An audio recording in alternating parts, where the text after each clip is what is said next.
Hello everyone, हम discuss कर रहे हैं branch accounting and branch accounting में हम कर रहे हैं stock and data system. Stock and data system के ऊपर मैं ऑलरेडी एक वीडियो बना चुकी हूं जिसके अंदर हमने सीखा था कि अकाउंट्स कैसे प्रिपेयर करने हैं, ब्रांच का stock account, branch adjustment account, branch P&L account, branch debtor account and branch expense account. आज हम करेंगे थोड़ा सा फर्दर जो एडजस्टमेंट एंट्रीज होती है उनको समझेंगे थोड़ी सी, और उसके ऊपर एक प्रैक्टिकल क्वेश्चन डिस्कस करेंगे। तो आज का टॉपिक है types of losses of stock. अब देखिए हमारे पास क्वेश्चन में दो टाइप्स के लॉसेज होते हैं जो हमारा स्टॉक में होते हैं। एक होता है नॉर्मल लॉस और एक होता है एबनॉर्मल लॉस। नॉर्मल लॉस कौन सा होता है? नॉर्मल लॉस वो होता है that is due to the nature of the product, जो कि प्रोडक्ट के नेचर की वजह से है कि वो नॉर्मल लॉस होना ही होना है। अब नॉर्मल लॉस कब होता है? कि जब हमारा इनपुट जो है is not equal to the output. For example, अगर आप एक चाय बनाने जाते हैं तो हमने देखा होगा कि अगर हम एक ग्लास ऑफ वाटर में अगर हम 1 ग्लास ऑफ वाटर में 1 ग्लास ऑफ मिल्क ऐड करते हैं तो हमारी चाय कितनी बन के आती है? क्या हमारी 1 ग्लास ऑफ वाटर में 1 ग्लास ऑफ मिल्क ऐड करने के बाद क्या हमारे पास 2 ग्लास ऑफ चाय आती है कि नहीं आती? 2 ग्लास ऑफ टी आती है? नहीं आती। क्यों? क्योंकि वाटर जो है वो मिल्क को एब्जॉर्ब कर लेता है। तो यानी कि इनपुट हमने कितना डाला? 2 ग्लास डाला। सो 1 glass water, 1 glass milk, this is the 2 glass होना चाहिए था। बट हमें 2 ग्लास ऑफ टी नहीं मिलता, हमें तकरीबन मान लेते हैं कि 1.5 ग्लास ऑफ टी मिलता है, 1.5। तो क्या हो गया कि हमारा इनपुट जो है वो कहीं लॉस हो गया है। तो सिमिलरली हमारे कुछ प्रोडक्ट ऐसे होते हैं, कुछ हमारा स्टॉक ऐसा होता है जो कि उसका प्रोडक्ट का नेचर ही ऐसा है कि आप कुछ बनाओगे तो वो इवेपोरेट होगा, वो लीक होना ही होना है। तो इन जो प्रोडक्ट के नेचर की वजह से हमें लॉस होता है उसे हम बोलते हैं normal loss, and this loss can not be controlled by any person. अब आप रोक सकते हो क्या? अगर आप इसको दोनों को ऐड करोगे तो क्या आप रोक सकते हो इस लॉस को होने से? ये जो हाफ ग्लास जो हमारा चला गया है मिल्क का या वाटर का, आप इसे रोक सकते हो? नहीं रोक सकते, ये can not be controlled. So ये हमारा नॉर्मल लॉस है and it tends to occur, होना ही होना है। So this is a normal loss. तो नॉर्मल लॉस किस वजह से हो सकता है? इवेपोरेशन की वजह से हो सकता है, हमारा प्रोडक्ट जो है वो उड़ जाता है, लीकेज होना एक्सेट्रा। और एबनॉर्मल लॉस कौन सा हो गया? Due to other reasons. और एबनॉर्मल लॉस कौन सा हो सकता है? आग लग गई, चोरी हो गई, छुटपुट चोरी हो गई, पिलफरेज हो गया, या फिर लॉस इन ट्रांजिट हो गया। लॉस इन ट्रांजिट क्या होता है कि हेड ऑफिस ने सामान भेजा था ब्रांच के पास, लेकिन ब्रांच तक पहुंचने से पहले ही रास्ते में सामान जो है वो चोरी हो गया, तो लॉस इन ट्रांजिट हो गया। तो normal loss can not be controlled, but abnormal loss को आप कंट्रोल कर सकते थे। ठीक है, तो ये हमारे प्रोडक्ट के नेचर की वजह से होता है, जबकि ये किसी की गलती की वजह से होता है। तो किसी की नेग्लिजेंस की वजह से या उसकी मिस्टेक की वजह से ये लॉसेस अकर होते हैं। तो अगर आप ध्यान रखते तो आग नहीं लगती, ध्यान देते तो चोरी नहीं होती, सिमिलरली पिलफरेज भी नहीं होता, ना ही गुड्स आपके रास्ते में खोते।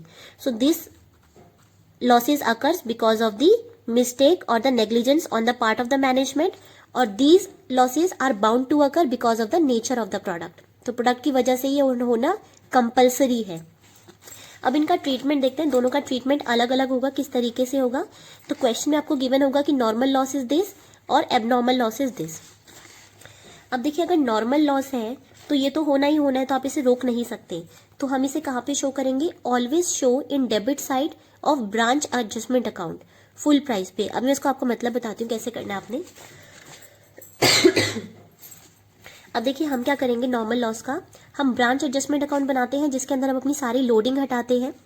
तो ब्रांच एडजस्टमेंट अकाउंट में जो भी हमारा नॉर्मल लॉस होगा तो उसको हम डेबिट साइड पे दिखा देंगे ब्रांच स्टॉक अकाउंट के नाम से नॉर्मल लॉस। तो जो भी हमारा इनवॉइस प्राइस पे हमारे पास स्टॉक है वो पूरे का पूरा हमारा लॉस हो जाएगा, एंड ये यहाँ पे रिकॉर्ड हो जाएगा डेबिट साइड पर। अभी इसको आपको समझ में नहीं आ रहा होगा कि मैंने डेबिट साइड पे क्यों लिखा या ब्रांच एडजस्टमेंट में क्यों डाला। जब हम क्वेश्चन करेंगे तो आपको और अच्छे से एक्सप्लेन हो जाएगा, बट फॉर द टाइमिंग आप इसे नोट कर लो कि अगर नॉर्मल लॉस होता है तो आप उसे ब्रांच एडजस्टमेंट अकाउंट में दिखाते हैं ऑन द डेबिट साइड। तो डेबिट साइड क्यों दिखाया? Because it is a loss. Profit होता तो हम क्रेडिट साइड पे दिखाते। अब आते हैं एबनॉर्मल लॉस की बात। एबनॉर्मल लॉस मैंने बताया अदर रीजंस की वजह से होता है। तो जो भी एबनॉर्मल लॉस होता है वो हमारा कहाँ पे जाता है? P&L अकाउंट में जाना चाहिए था। आपने किया होगा फाइनल अकाउंट्स में कि जब हमारी थेफ्ट होता है, फायर हो जाती है, तो जो भी लॉस होता है वो हमारा प्रॉफिट एंड लॉस अकाउंट में ट्रांसफर किया जाता है। आप कभी ट्रेडिंग अकाउंट में दिखाते हैं? नहीं दिखाते ना, क्योंकि एबनॉर्मल लॉसेस हमारे कहाँ पे जाते हैं? P&L अकाउंट में। तो देखिए यहाँ पे हमारे पास क्वेश्चन में दो चीजें होंगी। तो जो भी हमारा गुड्स जल गया है वो किस पे होगा? इनवॉइस प्राइस पे होगा। तो एबनॉर्मल लॉस को हम दो पार्ट्स में डिवाइड करेंगे। First one is the cost price and second one is the loading. तो कॉस्ट को अलग कर लेंगे, लोडिंग को अलग कर लेंगे। अब जो भी हमारी कॉस्ट है उसको हम कहाँ पे दिखाएंगे, डेबिट साइड ऑफ ब्रांच के P&L अकाउंट में। क्योंकि ये लॉस है तो जितना भी हमारा लॉस है वो कहाँ पे चला जाएगा, P&L अकाउंट के डेबिट साइड पे रिकॉर्ड हो जाएगा। तो आपने कैसे दिखाना है, ब्रांच का P&L अकाउंट प्रिपेयर करेंगे, डेबिट साइड पे लिख देंगे ब्रांच स्टॉक अकाउंट, और कौन सी कॉस्ट पे आएगा, कॉस्ट टू हेड ऑफिस। तो जो भी हेड ऑफिस को कॉस्ट थी वो डेबिट साइड पे आ जाएगा यहाँ पर। और दूसरा कहाँ पे जाएगा, लोडिंग आ जाएगी debit side of branch adjustment account. तो ब्रांच के एडजस्टमेंट अकाउंट में हम उसकी लोडिंग ट्रांसफर कर देंगे। तो ब्रांच एडजस्टमेंट अकाउंट प्रिपेयर करेंगे और डेबिट साइड पे आ जाएगा branch stock account, normal loss की लोडिंग आ जाएगी इतने से। सो this is the treatment of abnormal loss and this is the treatment of normal loss. Normal loss है तो सिर्फ एक ही जगह पर जाएगा फुल अमाउंट से, और अगर एबनॉर्मल लॉस है तो दो जगह पे जाएगा, एडजस्टमेंट में भी जाएगा और P&L में भी जाएगा। यहाँ पे लोडिंग पोर्शन जाएगा और यहाँ पे हमारा कॉस्ट जाएगा। अभी मैं आपकी बताऊंगी कि हमने ऐसा बाइफर्केशन क्यों किया, तो एग्जाम्पल से समझेंगे अभी हम इसको। ठीक है, अभी आपने वो याद किया। अब हम देखते हैं शॉर्टेज या सरप्लस का ट्रीटमेंट क्या होता है। देखिए मैंने आपको ब्रांच स्टॉक अकाउंट में बताया था कि अगर हमारी डेबिट साइड पे बच रहा है तो हमारे पास सरप्लस होगा, और अगर हमारी क्रेडिट साइड पे बैलेंस बच रहा है तो वो शॉर्टेज होगा। तो या तो आपके पास सरप्लस आएगा या फिर आपके पास शॉर्टेज आएगा। तो पहले हम शॉर्टेज का ट्रीटमेंट देखते हैं कि कैसे होगा। तो देखिए ट्रीटमेंट ऑफ शॉर्टेज। अब शॉर्टेज जो है वो इनवॉइस प्राइस पे आएगा। अब जब हमने ब्रांच स्टॉक अकाउंट प्रिपेयर किया था तो वो पूरे का पूरा हमने किस पे प्रिपेयर किया था, इनवॉइस प्राइस पे प्रिपेयर किया था ना। तो जब मैंने ब्रांच स्टॉक अकाउंट प्रिपेयर किया था तो इनवॉइस प्राइस पे था। तो जो भी हमारी शॉर्टेज आई थी वो भी इनवॉइस प्राइस के ऊपर आई थी 3000 रुपीज की। तो ये भी इनवॉइस प्राइस है, इसके अंदर भी लोड इंक्लूड होगा, यानी कि प्रॉफिट एलिमेंट इंक्लूड है। तो शॉर्टेज के हम दो पार्ट्स करेंगे, loading and cost to head office. जो लोडिंग वाला पार्ट है वो ब्रांच एडजस्टमेंट में चला जाएगा, और जो कॉस्ट वाला है वो हमारा ब्रांच के प्रॉफिट एंड लॉस में चला जाएगा। अब ऐसा बाइफर्केशन क्यों किया, आप देखिए हमने, तो देखिए इसको एग्जाम्पल से समझते हैं। तो मान लेते हैं कि शॉर्टेज जो हमारा बैलेंसिंग फिगर आ रहा है वो हमारा 2000 रुपीज की शॉर्टेज आ रही है, और इसकी हेड ऑफिस को कॉस्ट पड़ रही थी 1500 रुपीज की। हेड ऑफिस ने क्या किया, 500 रुपीज का इसमें प्रॉफिट एलिमेंट ऐड करके अपनी ब्रांच को सेंड किया था। तो 1500 रुपीज का कॉस्ट था एंड 500 रुपीज का इसमें प्रॉफिट एलिमेंट इंक्लूड था। अब देखिए अगर हम एक्चुअल कॉस्ट की बात करें तो हमारे पास लॉस कितना हो रहा है, सिर्फ 1500 का ही तो लॉस हो रहा है ना। सो this is the shortage amount जो हमारा हो रहा है। 500 तो प्रॉफिट था, तो 500 के प्रॉफिट को इग्नोर करूं और हमसे पूछा जाए, ब्रांच से पूछा जाएगा कि ब्रांच शॉर्टेज कितने का हुआ, तो 1500 रुपीज का शॉर्टेज हुआ है। एक्चुअल में शॉर्टेज 1500 का है, this is a profit element. तो शॉर्टेज कहाँ पे जाएगा, this is an abnormal loss. तो एबनॉर्मल लॉस कहाँ पे जाता है हमारे पास, ब्रांच के P&L अकाउंट में। तो ब्रांच स्टॉक अकाउंट के नाम से आ जाएगा 1500 रुपीज, जो कॉस्ट वाला पार्ट है। उसके बाद प्रॉफिट वाला पार्ट कहाँ पे चला जाएगा, ब्रांच के एडजस्टमेंट अकाउंट में। आपको याद होगा मैंने कहा था कि जो भी लोडिंग वाला पोर्शन होता है वो हमारा ब्रांच एडजस्टमेंट अकाउंट में जाता है। तो यहाँ पे ब्रांच स्टॉक अकाउंट के नाम से 500 आ जाएगा। देखो मान लो कि यहाँ पे ओपनिंग स्टॉक की है, तो मान लो कि ओपनिंग स्टॉक के ऊपर लोडिंग जो थी वो हमारी 1000 रुपीज थी।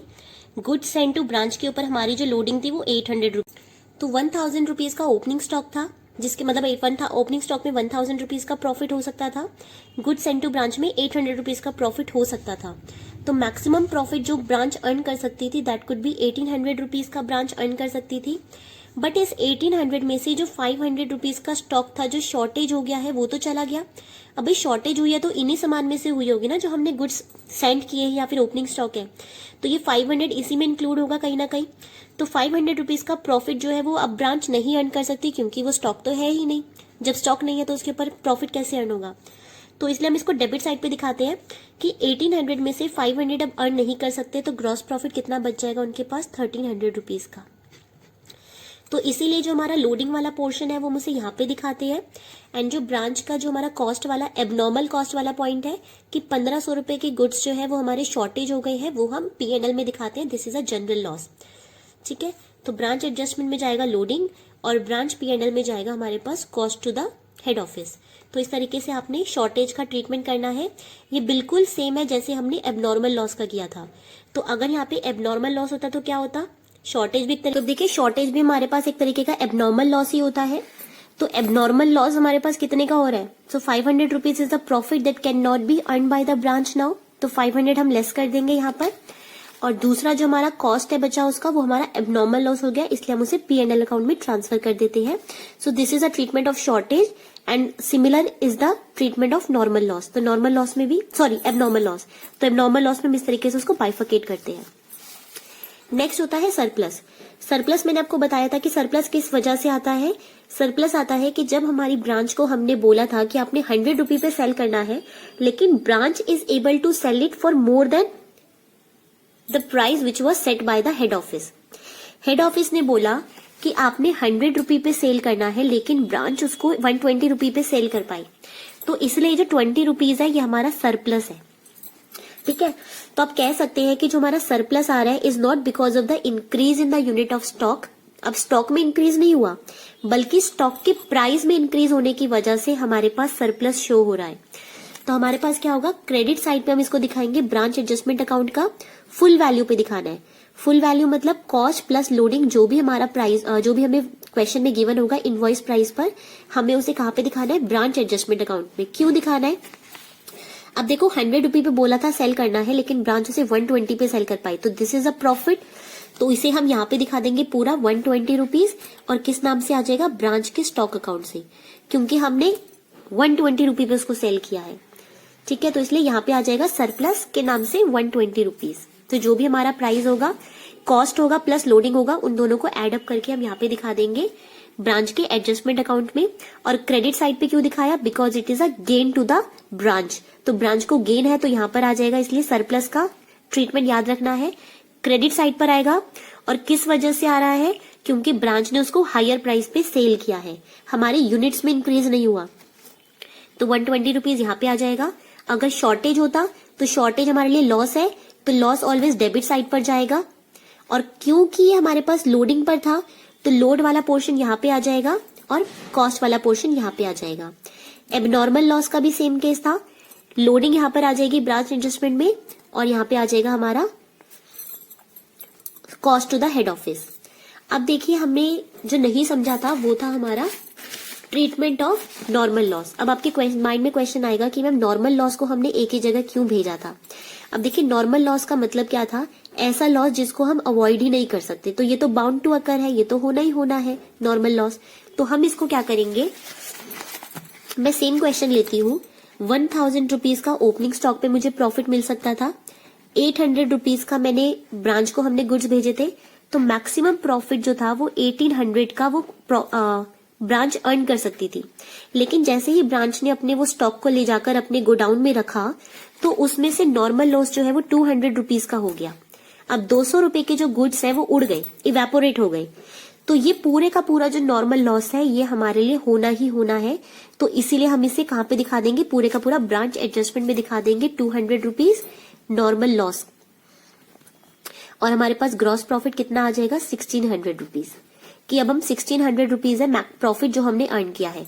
तो 1000 रुपए के हमारे पास ओपनिंग स्टॉक का प्रॉफिट था, 800 rupees good send to branch का था, तो मैक्सिमम प्रॉफिट जो फर्म ब्रांच अर्न कर सकती थी वो 1800 था।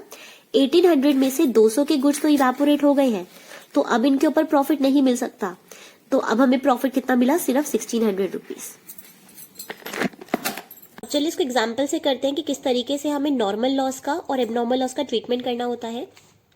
So this is illustration number 19 from the J.R. Monga book, and question says कि Lokesh limited send goods to इस Ratlam branch at cost plus 25%। तो वो गुड्स सेंड करता है cost plus 25%। From the following particulars prepare the branch stock account, branch adjustment account and the branch P&L account. जब इतनी सारी items हमसे मांगी है तो डेफिनेटली ये क्वेश्चन कौन से सिस्टम का है, स्टॉक एंड डेटर सिस्टम का। अगर सिर्फ ब्रांच स्टॉक अकाउंट बोलता तो हम कौन से बनाते, डेटर सिस्टम से बनाते। तो क्वेश्चन सेज कि ओपनिंग स्टॉक हमारे पास गिवन है, आईपी पर है यानी कि इनवॉइस प्राइस है, लोडिंग इंक्लूड है, good send to branch account, loss in transit. Loss in transit क्या होता है, एबनॉर्मल लॉस होता है, आप रोक सकते थे ना उस लॉस को होने से, बट ये एबनॉर्मल लॉस है। चोरी हो गई, थेफ्ट हो गया इनवॉइस प्राइस पे, तो ये भी एबनॉर्मल लॉस है। Loss in weight at invoice price, अब देखिए लॉस इन वेट तो ये नॉर्मल लॉस है, तो normal loss, this is a sale, this is expenses, closing stock at branch at cost to branch. अब यहाँ पे आपने कट करके इसको लिख लेना है head office, at cost to head office आएगा, यहाँ पे इन्होंने गलती से ब्रांच लिख दिया है। So this is the closing stock at a branch at cost to head office. तो ये हेड ऑफिस की कॉस्ट है, तो अभी हमें इसको इनवॉइस प्राइस पे लेके आना पड़ेगा। Claim receive from insurance company for loss in transit bye head office. अब हेड ऑफिस ने इंश्योरेंस ले रखा था कि अगर गुड्स कभी रास्ते में खो जाते हैं तो इंश्योरेंस कंपनी उसका कवर करेगी। तो हमारे जो गुड्स खो गए थे ऊपर, लॉस इन ट्रांजिट हुआ था 2500 रुपीज़ का, उसमें से 2000 रुपीज़ का हमें इंश्योरेंस कवरेज मिल गया है। So we have to prepare branch stock, branch adjustment and branch P&L account. तो आज मैं आपके साथ साथ प्रिपेयर करूंगी। तो ब्रांच स्टॉक अकाउंट का फॉर्मेट बना लिया, ब्रांच एडजस्टमेंट अकाउंट का एंड ब्रांच P&L अकाउंट का। तो first of all we are given opening stock at IP 5000 rupees का। तो ओपनिंग स्टॉक कहाँ पे आ जाता है, ब्रांच के स्टॉक अकाउंट में। तो बैलेंस ब्रॉट डाउन लिख देंगे, कितने का है, 5000 रुपीज़ का है, तो डेबिट साइड पे आ जाएगा 5000 रुपीज़ का opening stock. Then goods send to branch है 20,000 रुपीज़ के, तो ये कहाँ पे आएगा, स्टॉक में आएगा क्योंकि हमारा स्टॉक इंक्रीज हो गया है। तो goods send to branch account 20,000 rupees के हमारे पास गुड्स आ गए हैं। Then loss in transit at invoice price, तो 2500 रुपये के गुड्स जो थे वो हमारे लॉस इन ट्रांजिट हो गए हैं। तो लॉस इन ट्रांजिट हो गए हैं, तो यहाँ पे लिख देंगे लॉस इन ट्रांजिट 2500 रुपीज़ के हैं। ठीक है, आप चाहे तो इसे यहाँ पर भी बाइफर्केट करके दिखा सकते हैं, नहीं तो आगे वो चला जाएगा। अब देखिए 2500 रुपीज़ का जो लॉस है ये एबनॉर्मल लॉस है। एबनॉर्मल लॉस का ट्रीटमेंट क्या बताया था, 2 जगह पे जाएगा। अब इसकी लोडिंग निकालनी पड़ेगी। अब लोडिंग कैसे कैलकुलेट होती है, तो क्वेश्चन ने बोला है कि 25% कॉस्ट का है, तो 25% को हम बोलते हैं 1/4।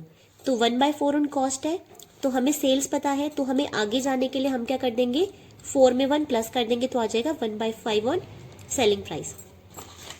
तो 2500 का 1/5 करेंगे तो कितना आ जाएगा, तो 2500 का 1/5 करेगा तो आएंगे हमारे पास 500 रुपीज़। तो 500 रुपीज़ कहाँ पे जाएगा, ब्रांच एडजस्टमेंट अकाउंट में। तो किस नाम से आ जाएगा, लॉस इन ट्रांजिट। तो लॉस इन ट्रांजिट ब्रैकेट में लिख देना, यहाँ पे आ जाएगा ब्रांच स्टॉक अकाउंट। तो ब्रांच स्टॉक अकाउंट की वजह से हमारे पास लॉस हो रहा है 500 रुपीज़ का, और क्योंकि अब नॉर्मल लॉस है तो इसकी लोडिंग इसकी कॉस्ट कहाँ पे जाएगी, ब्रांच के P&L अकाउंट में। तो यहाँ पे आ जाएगा ब्रांच स्टॉक अकाउंट 2000 रुपीज़।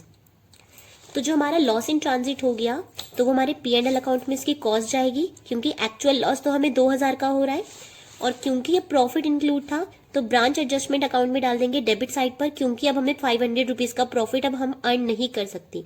तो 500 रुपीज़ जो हमने सोचा था, हेड ऑफिस ने सोचा था कि ब्रांच प्रॉफिट अर्न करेगी, वो अब नहीं कर सकती क्योंकि गुड्स हो गए। जब गुड्स नहीं है तो प्रॉफिट नहीं होगा। नेक्स्ट है थेफ्ट एट इनवॉइस प्राइस। अब चोरी हो गई इनवॉइस प्राइस के ऊपर, तो 1000 रुपये के गुड्स चोरी हो गए। तो सिमिलरली चोरी हो गई है तो थेफ्ट आ गया, कितने रुपए के थे, 1000 रुपीज़ का। तो 1000 रुपीज़ का स्टॉक चोरी हो गया, तो यहाँ पे आ जाएगा again this is an abnormal loss. Abnormal loss की लोडिंग निकालनी पड़ेगी, तो जो एबनॉर्मल लॉस की लोडिंग आ गई वो यहाँ पर आ जाएगी अगेन ब्रांच स्टॉक अकाउंट, किस नाम से, थेफ्ट की। और 1000 रुपीज़ का करेंगे हम 1/5, तो कितना आएगा 200 रुपीज़, और बाकी का जो हमारा लॉस चला जाएगा वो आ जाएगा P&L अकाउंट में। तो चोरी हम रोक सकते थे बट लापरवाही की वजह से नहीं रोक पाए, तो 800 यहाँ पे आ जाएगा क्योंकि P&L में चला जाएगा एबनॉर्मल लॉस। और ये कौन से वाला है, ये है थेफ्ट वाला, और ये है लॉस इन ट्रांजिट वाला।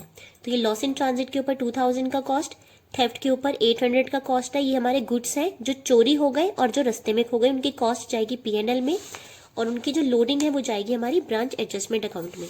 और हमारा स्टॉक रिड्यूस हो गया था चोरी की वजह से और लॉस इन ट्रांजिट की वजह से, इसलिए हमने क्रेडिट साइड पे रिकॉर्ड किया। नेक्स्ट हमें कह रहा है loss in weight at invoice price. 500 rupees के गुड्स ऐसे हैं जो कि उड़ गए, अब वो वेट में ही कम हो गए हैं। अब हो सकता है जो प्रोडक्ट है उसका नेचर ऐसा है कि वो हमेशा कम ही दिखेगा, तो भी इवेपोरेट हो गया है। तो मैंने कहा था नॉर्मल लॉस जो है पूरे का पूरा ब्रांच एडजस्टमेंट में चला जाता है। तो 500 रुपीज़ का नॉर्मल लॉस है, तो कहाँ पे आ जाएगा, branch stock account, this is a normal loss. 500 rupees का पूरा नॉर्मल लॉस हो गया है, और यहाँ पर भी हम रिकॉर्ड करेंगे क्योंकि स्टॉक कम हो गया है, तो आ जाएगा branch adjustment account, this is a normal loss. तो 500 रुपीज़ का नॉर्मल लॉस हो गया है। तो नॉर्मल लॉस के गुड्स चले गए हमारे पास, 500 रुपी का स्टॉक कम हो गया तो हमने क्रेडिट साइड पे दिखाया। और अब हमें 500 रुपीज का प्रॉफिट हम अर्न नहीं कर सकते, तो इसलिए पूरे का पूरा हमने नॉर्मल लॉस का यहाँ पे डाल दिया। इसकी लोडिंग नहीं हटती क्योंकि ये नॉर्मल लॉस है, ये अकर होना ही होना है, ये कोई एबनॉर्मल लॉस नहीं है जो मैं P&L में डालूं। तो ये प्रोडक्ट की वजह से है, इसलिए हम इसे एडजस्टमेंट में डाल रहे हैं, हम इसकी लोडिंग नहीं हटाएंगे।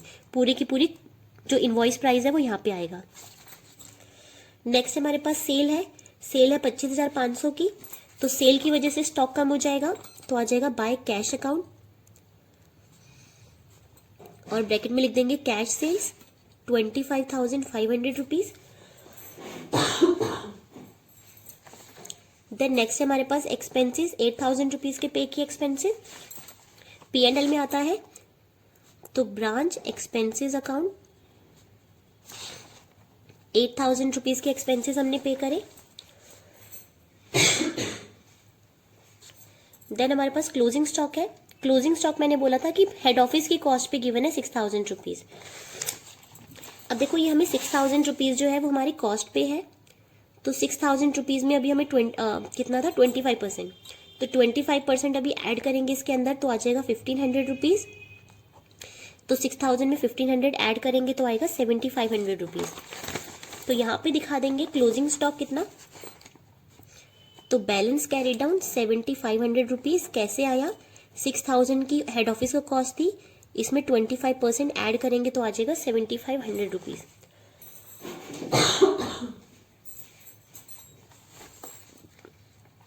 उसके बाद कह रहा है कि हमें क्लेम रिसीव हो रहा है इंश्योरेंस कंपनी से लॉस इन ट्रांजिट के लिए। कितने का क्लेम मिल रहा है, यहाँ पे 2,000 रुपीज का क्लेम मिला है। तो 2,000 रुपीज के हमारे गुड्स जो थे वो चोरी हो गए थे, लॉस इन ट्रांजिट हो गया था, और 2,000 रुपीज का रिकवर हो गया। तो आप यहाँ पर भी दिखा सकते हो by insurance claim, insurance claim 2,000 rupees. नहीं तो आप यहाँ पर भी माइनस करके दिखा सकते हो कि स्टॉक से 2,000 था और इंश्योरेंस इसमें से माइनस कर सकते हो। तो दोनों वे से आप प्रेजेंट कर सकते हो, या तो यहाँ से माइनस कर दो 2,000 तो बाहर नील आ जाएगा, नहीं तो क्रेडिट साइड पे दिखा दो इंश्योरेंस क्लेम 2,000 रुपीज। अब देखिए क्वेश्चन खत्म हो गया, लेकिन अब हमें लोडिंग निकालनी है। 5,000 की लोडिंग यहाँ पे हटेगी, तो 5,000 का 1/5 करेंगे तो हमारा आ जाएगा स्टॉक रिजर्व अकाउंट। 5,000 के ऊपर 1/5 करेंगे तो आएगा 1,000।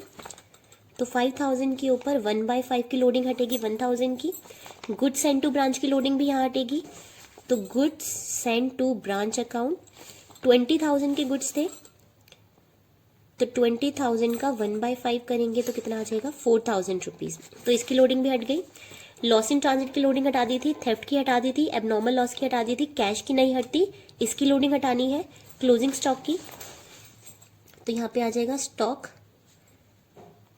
रिजर्व अकाउंट 1,500 रुपीज की लोडिंग। अब इन अकाउंट्स को बैलेंस कर देंगे, सारे अकाउंट्स क्लोज कर देंगे हमने।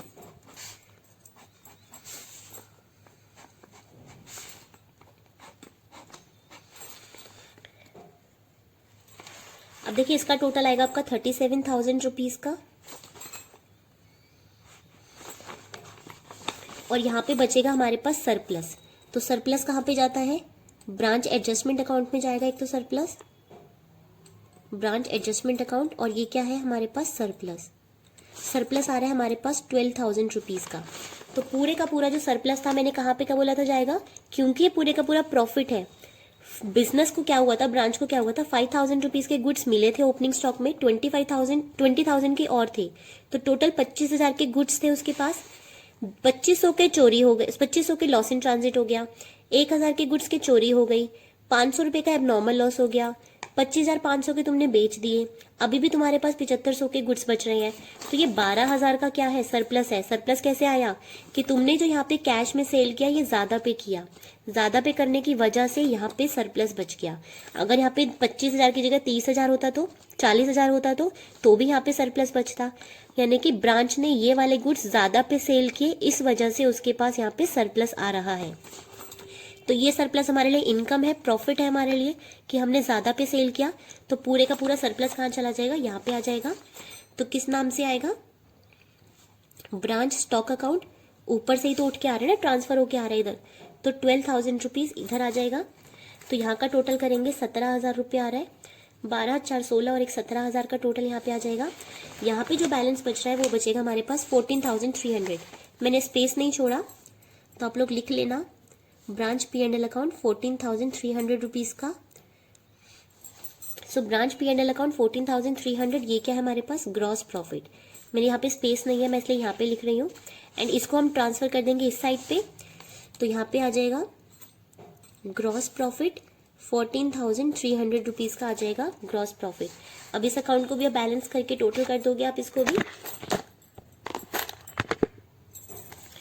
तो इसको टोटल करने के बाद हमारे पास यहाँ पे आ रहा है नेट प्रॉफिट 5,500 रुपीज़ का। तो ये हमारा नेट प्रॉफिट आ गया है। तो क्वेश्चन में हमें यही करना था, ब्रांच स्टॉक अकाउंट प्रिपेयर करना था, ब्रांच एडजस्टमेंट अकाउंट प्रिपेयर करना था and branch P&L account prepare करना था। तो इस ब्रांच से जो पूरा ओवरऑल प्रॉफिट हो रहा है वो हो रहा है 5,500 रुपीज़ का। तो यही वैल्यू हमें कैलकुलेट करनी थी, net profit and the gross profit. तो ये था कि अगर आपने किस तरीके से नॉर्मल लॉस का, एबनॉर्मल लॉस का, सरप्लस का एंड शॉर्टेज का ट्रीटमेंट करना है। So this was all about the stock and debtor system. I hope आपको समझ आया होगा।